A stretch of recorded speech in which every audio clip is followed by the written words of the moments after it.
You thank you. మిమ్మల్ని కలిసి చాలా సంతోషమైంది. Thank you.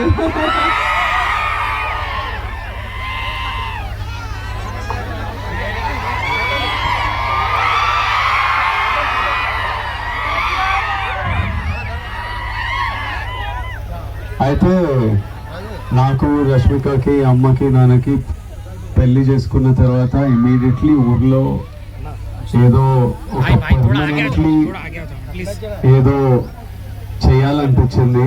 సో ఈ సంవత్సరం నుంచి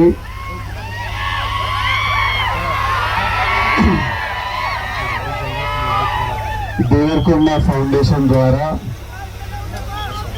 ఇక్కడ నుండి పోవాలా షూటింగ్ 3 గంటలు